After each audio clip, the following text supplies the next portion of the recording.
Employment create కావట్లేదు. సంక్షేమ పథకాలు ఓకే, కానీ ఎంప్లాయ్మెంట్ ఉంటే బాగుంటుంది. క్యాపిటల్ సిటీ ఒకటే ఉంటే బాగుంటుంది, మల్టీ కాకుండా ఒకటే. ఏదైనా ప్రజలకు అందుబాటులో అన్ని ఆఫీసెస్ అని ఒక చోట ఉంటే బాగుంటుంది నా అభిప్రాయం.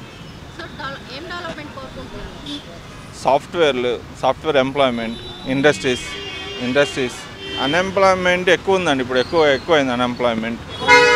డ్రగ్స్ కంట్రోల్ చేయాలండి, కొద్దిగా ఎక్కువ డ్రగ్స్ కంట్రోల్ లేదు, చేయాలి.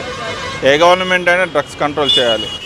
సంక్షేమ పథకాలు ఇస్తున్నారు కానీ దాని సేమ్ అదే విధంగా మన స్టేట్లో రెవెన్యూ జనరేట్ కావట్లేదు. సంపద సృష్టించబడాలి. ఫస్ట్ సంపద సృష్టించబడితే ఏదైనా పాసిబుల్ అవుతుంది. సంపద ఓన్లీ మనం ట్యాక్స్ పేయర్స్ మనీ ఓన్లీ మనం ఇస్తూ ఉంటే అది ఎప్పటికైనా సిస్టమ్ కొలాప్స్ అవుతుంది. ఈరోజు కాబట్టి ఇంకో 10 yearsకైనా కొలాప్స్. లైక్ శ్రీలంక. ఏ గవర్నమెంట్ అయినా ఎవరైతే డెవలప్ చేస్తారో అనుకుంటారో వాళ్ళకి ఓటేయండి, సంపద సృష్టించే వాళ్ళకి ఓటేయండి. నా పేరు లలిత బాబు అండి, రాజేంద్ర నగర్ ఫస్ట్ లైను. మాకు ఇక్కడ సమస్యలు ఒకప్పుడు మాకు పల్లెటూళ్ళకి గ్రామాలకి రోడ్లు ఉండేవి కావండి. టౌన్లోకి వచ్చేటప్పటికి బ్రహ్మాండంగా ఉండేవి తార్ రోడ్లు కానీ సిమెంట్ రోడ్లు కానీ. టౌన్లో కూడా చాలా బాగుండేది రోడ్ల సమస్య కానీ డ్రైనేజీలు కానీ. అలాంటిది పల్లెటూళ్ళు అధ్వానం అయిపోయినాయి, దాన్ని వదిలేశారు. అసలు టౌన్లు కూడా పెద్ద పెద్ద గోతులు, డ్రైవింగ్ చేయాలంటే భయం పుడుతుంది. ఎవడెటు వచ్చి స్నేక్ డ్రైవింగ్లు చేసుకుంటారు రోడ్లు బాగలేక, యాక్సిడెంట్లు అయ్యి కాళ్ళు ఇరిగి పడిపోవటం.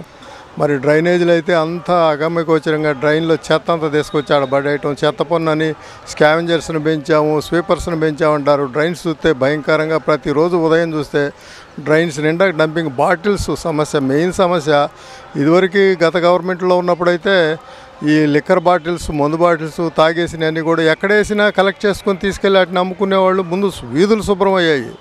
ఈరోజు పొలాలలో కానీ, ఊరమ్మడి పొలాలు కానీ, చెరువుగట్లు కానీ, ఊళ్ళల్లో గ్రామాల్లో కానీ, టౌన్లో కానీ డ్రైనేజీలు, రచ్చబండలు చుట్టూ అక్కడ నడవడానికి భయం పడుతుంది. కింద చూసుకొని నడవాల్సి వస్తుంది. ఈ సీసాలు ఎక్కడెక్కడ వదిలేసి గవర్నమెంట్ కక్కుర్తిపడి రీసైక్లింగ్ చేయనీయకుండా వాళ్లే అమ్ముకుంటా ఈ పరిశుభ్రత అనేది దాన్ని మర్చిపోయారు పూర్తిగా.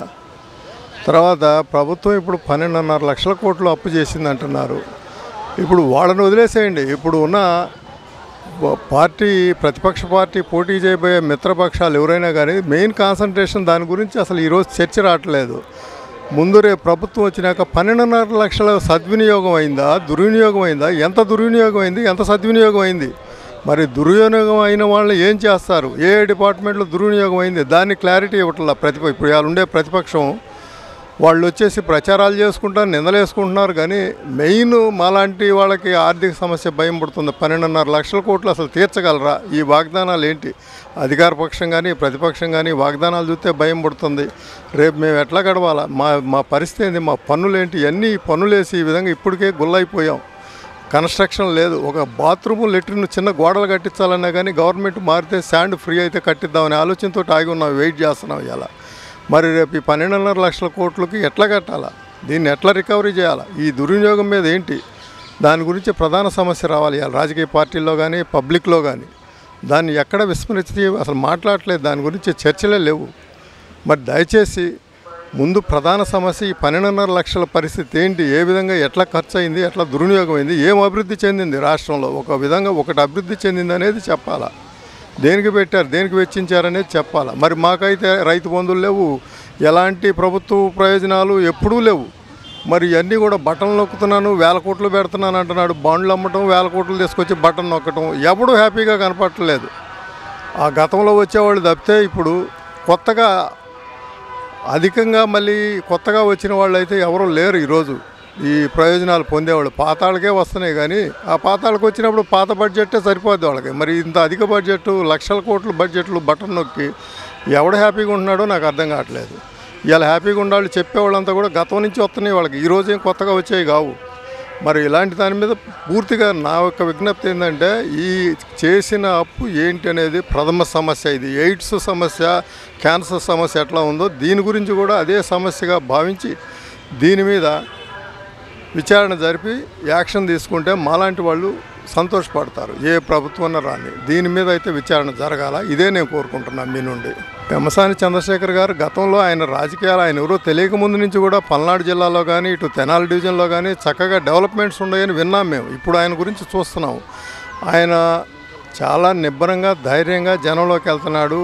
మంచి సానుభూతి కానీ మంచి క్రేజ్ అయితే పెంచుకున్నాడు. ఆయన చాలా బాగుంది. ఆయనది ధైర్యంగా వెళ్తున్నాడు జనాల్లోకి, స్వచ్ఛందంగా వెళ్తున్నాడు.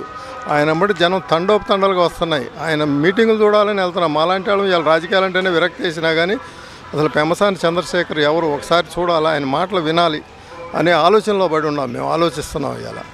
మరి గుంటూరుకి గతంలో గల్లాజయదేవ్ కూడా చాలా చక్కగా చేశాడు. ఆయన మీద ఎవడు కూడా శత్రువు కూడా ప్రతిపక్ష అధికార పార్టీ కానీ ఎవరు కూడా ఆయన ఒక్క మాట విమర్శించిన వాళ్ళు లేరు. అలాంటి ఆయన తప్పుకోవటం ఒక బాధాకరం. అయితే ఇవాళ అదే ప్లేస్లో దాన్ని పూర్తి చేయడానికి, ఆ లోటును భర్తీ చేయడానికి పెమ్మసాని చంద్రశేఖర్ గారు వచ్చారని మేము భావిస్తున్నాము. మరి అలాంటి నాయకులు ఇవాళ రాజకీయ పరిస్థితుల్లో అలాంటి వాళ్ళు వచ్చి దీన్ని రాజకీయాలని కొంచెం శుభ్రం చేయాలని మేము కోరుకుంటున్నాము. క్యాపిటల్ ఏముందండి, మర్చిపోయామండి. మా ప్రాపర్టీస్ కూడా అక్కడ ఉన్నాయి. ఇవాళ మేము అక్కడ పోయే పరిస్థితి లేదు, దారి లేదు, రోడ్డులు లేవు. మొత్తం మెటల్ కానీ శాండ్ కానీ కంప్లీట్ డంప్ చేసేసి లేపుకెళ్ళారు. Underground drainage pipelines వచ్చినాయి. మేము ఈ మధ్య పోయి చూసాము. అవన్నీ కూడా ఎండలకి వానలకి తుక్కొచ్చి మొత్తం బొగిలిడిచిపోయి ఉన్నాయి. అవి మొత్తం స్క్రాప్కి, కాటాకి, పాత ప్లాస్టిక్ సామాన్కి వేసుకోవాల్సిందేను. మళ్ళీ కొనుక్కొచ్చుకొని చేయాల్సిందేను. మరి అమరావతి చూస్తే మాత్రం అది అసలు చంద్రబాబు నాయుడు ఏదో చేస్తాడని ఆశ ఉంది, కానీ దాన్ని చూస్తే మాత్రం ఈ బడ్జెట్లు, ఈ ప్రాబ్లమ్స్ తోటి అది అసలు ఒక దారికొచ్చుద్ది అనేది కూడా మాకు నమ్మకసక్యంగా ఉంది. నరేష్ అండి, మాది JKS college road, Vijayapuri colony 2వ లైన్ అండి. నేను ప్రస్తుతం ఖాళీగానే ఉన్నానండి. ఎందుకంటే ఇప్పుడున్న గవర్నమెంట్లో 20,000 కూడా సరిపోవట్లేదండి. 20,000 సరిపోకపోతే ఇంకెక్కడి నుంచి ఏంది అసలు మెయింటెనెన్స్ ఏంది, అసలు ఇదంతా ఏంది?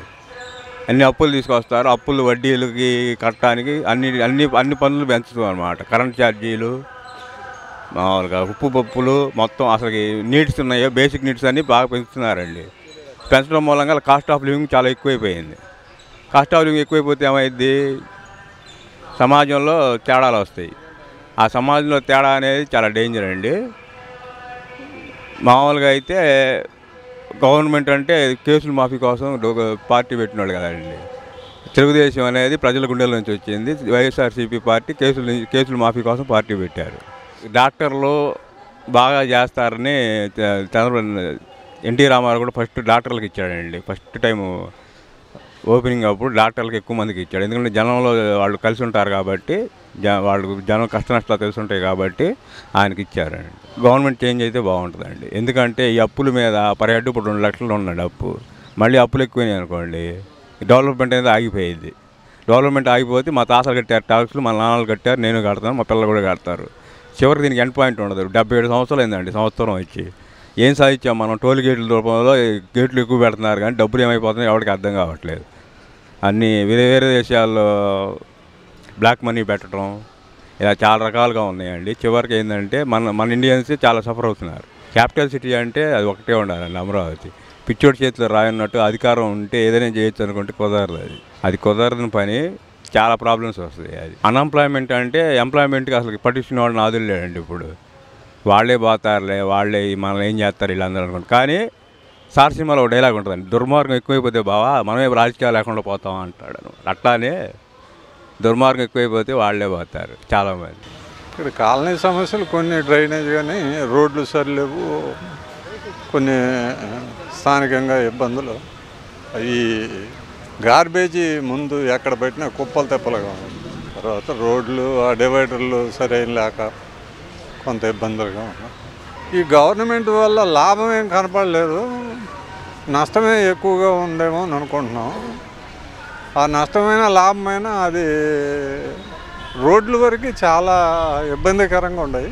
క్యాపిటల్ సిటీ మాకు కంఫర్టబుల్గానే ఉంటుంది, దగ్గరగా ఉంది కాబట్టి మాకు కంఫర్టబుల్గానే ఉంటుంది.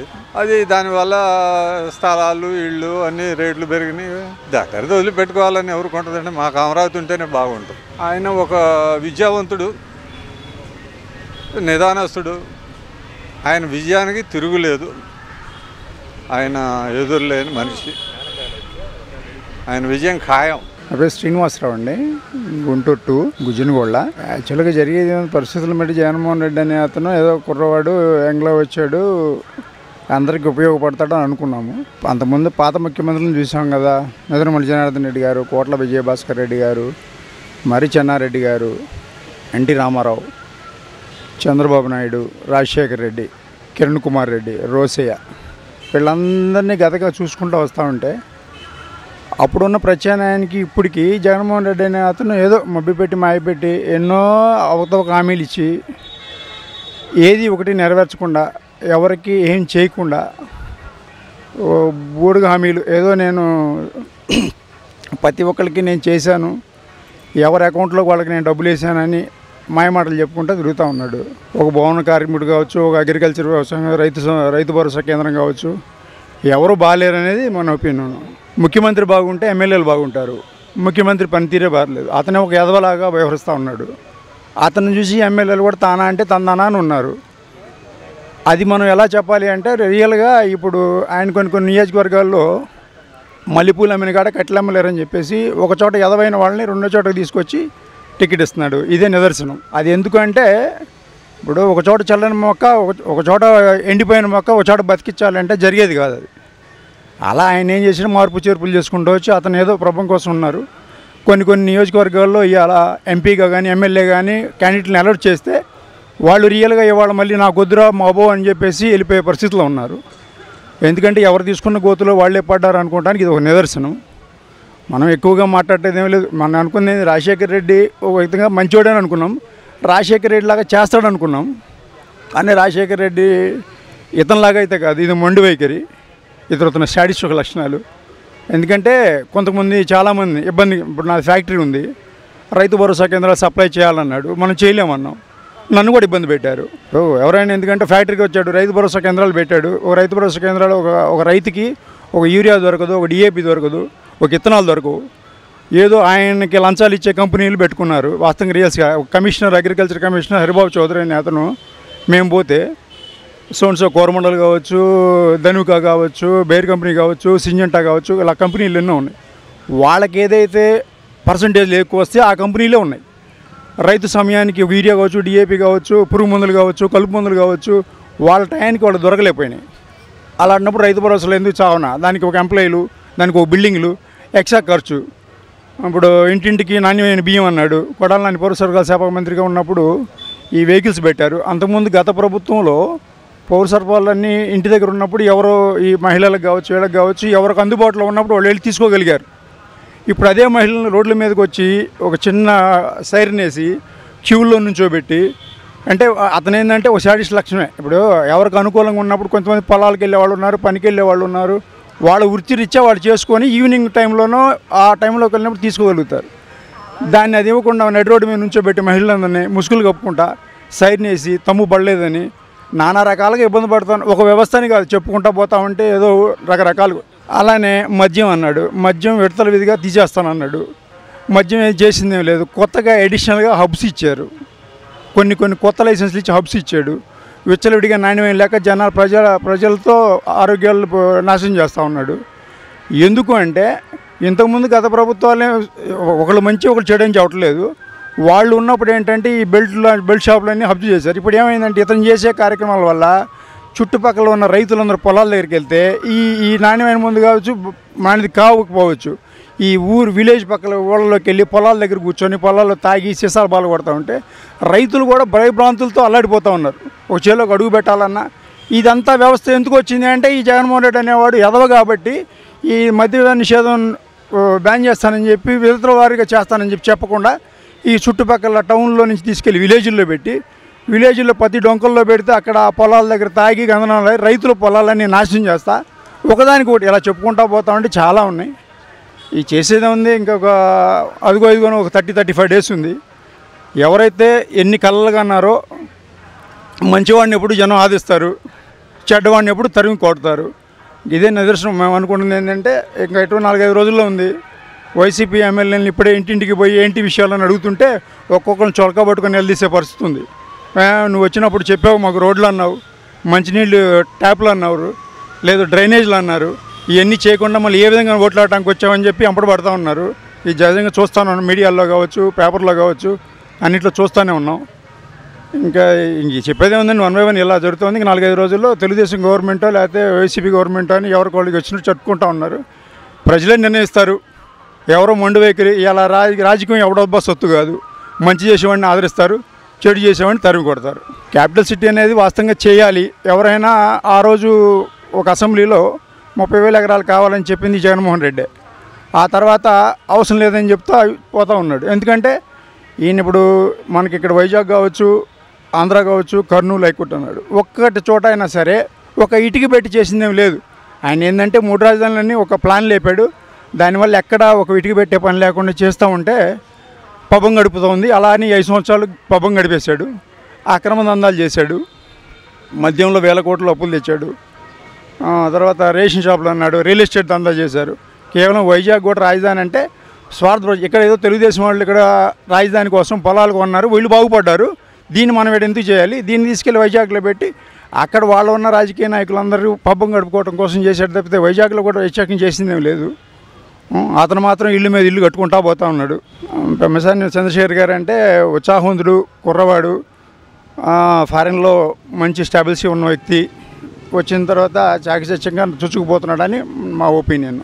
మంచితనంగా ఉన్న వాళ్ళకి ఉంది. అతను కూడా 1000 కోట్లు సంపాదించాడు, రాజకీయ సేవ చేయాలంటున్నాడు. చేస్తే అతన్ని జనం ఆదరిస్తారు. ఏదైనా అది హామీలు ఇచ్చిందని ప్రతిదీ ఎవరైనా ఎంపీ కావచ్చు, ఎమ్మెల్యే కావచ్చు, ఇచ్చిన హామీలు నెరవేర్చుకుంటా ప్రజలకి సమాజ సేవ చేస్తూ ఉంటే ఎవరైనా గౌరవిస్తారు. గౌరవించిన రోజు వీళ్ళ పరిస్థితులు వీళ్ళైనా అంతే, వాళ్ళైనా అంతే, ఎవరైనా అంతే. కాకపోతే ఈ జగన్మోహన్ రెడ్డి అనేవాడు ఏమైందంటే ఒక ఎదవ, ఒక మొండి లక్షణాలు. వీడు ఎందుకు బాగుపడడం మీరు నమ్ముతారో నమ్మరో, అవసరమైతే ఈ రోడ్లు ఊడ్చే చీపుర్లు పెట్టుకొని మున్సిపాలిటీ జిహెచ్ఎంసీలో ఊడ్చే వాళ్ళ దగ్గర కూడా నేనే నాకు కావాలి అనే తత్వం అనమాట. ఎందుకంటే ఒకటి వీటి చూస్తూనే ఉన్నారు అందరూ. ఒక మందుల కంపెనీ వాళ్ళు కావచ్చు, ఒక భవన కార్మికుడు కావచ్చు, ఒక రియల్ ఎస్టేట్ దందా కావచ్చు, ఇంకా అతను మాఫియా డౌన్లు కావచ్చు. ఏం చేసినా నాకు ఒక ఇది కావాలి అనే తత్వంతో వెళ్తూ ఉన్నాడు. ఎమ్మెల్యేలు అంతా కూడా నీకెంత నాకెంత అనే పరిస్థితిలో ఉన్నారు. అవతలు చాలా జరిగినాయి. సెంటు భూములను ఇచ్చారు. దాంట్లో ప్రతి ఎమ్మెల్యేలు ఎకరం 4 లక్షలకి 5 లక్షలకు కొని 16 లక్షలు 17 లక్షలకి అని చెప్పి మాఫియా చేశారు. పోనీ వాళ్ళకి స్వచ్ఛందంగా కట్టించారా? కట్టించిన ఏమీ లేదు. ఎవరో ఒకరికి 4-5కి ఏమైనా ఇచ్చారు, పట్టాలు ఇచ్చారు. ఆ పట్టాలు కూడా అమ్ముకోవడానికి ఏం లేదని అన్నారు. వాళ్ళు కూడా మొన్న రివర్స్ అయ్యారు. చెప్పుకుంటా పోతామంటే చాలా ఉన్నాయి, సమాలక్ష్యం ఉన్నాయి. ఎవరైనా మంచికి చేయాలనేది అనుకుంటున్నా. ఒకటి ఏ గవర్నమెంట్ వచ్చినా నా ఒపీనియన్ ఏంటంటే ఒక ఎడ్యుకేషన్ ఒకటి, మెడికల్ ఒకటి, ఆ 2 చేస్తే మంచిదనేది నా ఒపీనియన్. నాకు తెలిసి ఏంటంటే గత ప్రభుత్వాలను చూసాం కాబట్టి దరిద్రంగా ఉంది. ఇప్పుడు ఎవరైతే మనకు మంచి చేస్తానని వచ్చారో వాళ్ళందరినీ ఆదరించి ఓటేయమని కొడుతూ ఉన్నా. ఎందుకంటే యూత్లో వచ్చేవాళ్ళు ప్రజాస్వామ్యానికి ఉపయోగపడే వాళ్ళకి ఓటేయమని నా మనవి.